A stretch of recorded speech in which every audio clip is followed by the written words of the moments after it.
अस्सलाम वालेकुम। आमिर मकसूद बसरा। अज दे जिहड़े टॉपिक ते मैं गल करनी है वो है मंतक, मतलब दलील, मतलब मंतक नूं इंग्लिश च कहंदे ने लॉजिक। असीं किवें पता करांगे किहड़ी मंतक ठीक हुंदी ते किहड़ी गलत हुंदी? इहदियां मैं कुछ मिसालां भी दांगा और अगर इहनूं गौर नाल समझो तो हर मंतक बयान करने वाला बंदा अपनी मंतक नूं हो सकदा ठीक समझदा होए, हो सकदा सिर्फ दलील बराए दलील दिंदा होए। हुण उहनूं मापना किवें? मापना इस तरह है कि जिहड़ी मंतक, जिहड़ी दलील रायजुल वक़्त या उस इस वक़्त दे जिहड़े बुनियादी असूल ने उन्हां नाल टकराव करदी होए तो वो मंतक बिल्कुल भी मंतक नहीं हैगी, चाहे वह जिन्ना भी वजन रखती हो।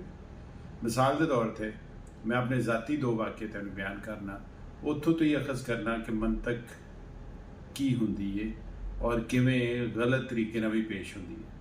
मतलब एक औरत सन, वो उन्हां दा रेगूलर काम है सी कि उन्हां दी बच्ची जिहड़ी भी जवान हुंदी सी उन्होंने किसी ना किसी अमीर बंदे दे शूगर डैडी के तौर पर उन्होंने कबूल करके, ये पुरानी गल मैं दस रहा और उन्होंने हवाले कर देनी। अच्छा, मैं बाई चांस उन्होंने जानना सा तो मैं उन्होंने सवाल किया कि तुहानूं अपनी बच्चियां तो एडी खूबसूरत प्यारियां जी हैगियां, इन्हां ते तरस नहीं आउंदा? पता 16 साल की बच्ची तुसीं जिहड़े नो अगां भेज देंदे हो। उन्हें कहा जी भेज तो तुसीं भी देंदे हो, जिहड़ी रात शादी करके कुड़ी अपने घर जाती तुहानूं नहीं पता की होना उहदे नाल?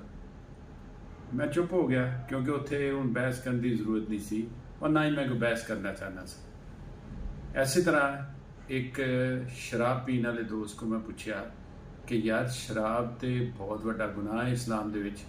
उन्हें कहा जी शराब का लफ्जी मतलब कोई भी पीने वाली चीज़ है, मतलब जन्नत भी तुहानूं शराब मिलेगी लेकिन वो ऐ वाली शराब नहीं होएगी जिहड़ी पीन नशा हुंदा है। शराब च कोई मसला नहीं, उस चीज़ मसला जिहड़ी पी के नशा हो जाए। हुण मैनूं तो हुंदा नहीं तो मैं तो उस तरह अपने आप तो बाहर नहीं हुंदा, तो ये तो शराब के जुमरे च नहीं आती। अल्कोहल का तो जिक्र ही कोई नहीं इस्लाम दे विच, तो मसला तो सिर्फ नशे नाल है। तो जिहड़ी शायद नाल नशा नहीं हुंदा उहनूं शराब तो नहीं कहा जा सकता, ये उहदा मंतक सी, उहदे नाल भी कोई बहस नहीं। हुण तुसीं इत्थों मंतक का अंदाज़ा ला लो कि जिवें साडे बहुत सारे साफी बह के जिबो गरीब मंतक और दलीलों के नाल चीज़ कहंदे ने इंज होया ही तो इंज नहीं सी होया, इंज होया ही तो इंज नहीं सी होया। यही मतलब मैनूं एक याद है यूनिवर्सिटी दौर दे विच एक कुड़ी ने कहा सी किते बहस करते हैं कि जो काम अंदर हो सकता वो बाहर क्यों नहीं हो सकता, सबके सामने होना चाहिए। तो मैं उन्होंने कहा जी बंदा वाशरूम च नहांदा है, सब नूं पता है कपड़े ला के नहांदा है कि वो सड़क ते नहा सकता है। तो दलीलां जिहड़ियां उहदी जंग कदी खत्म नहीं हुंदी। दलील जिहड़ी है वो भारी भी हुंदी है और हल्की भी हुंदी है। हुण हल्की ते भारी दलील दे विच फर्क जिहड़ा है वो साडे रायजुल वक़्त असूलों के मुताबिक हुंदा है। मतलब अगर ये हो गया तो वो क्यों नहीं हो सकता, यह गल तो वो गल, गल्लां रलदियां मिलदियां ही हुंदियां ने, पर उन्हां रलदियां मिलदियां गल्लां दे विचों असल जिहड़ी गल है वो अकल और शऊर दे नाल बाहर आउंदी है। और जिन्ना सिर्फ सिर डाहना हुंदा वो डाही जाण, जिवें तुहाडे 70-80% साहबी डाही जाण दे ने।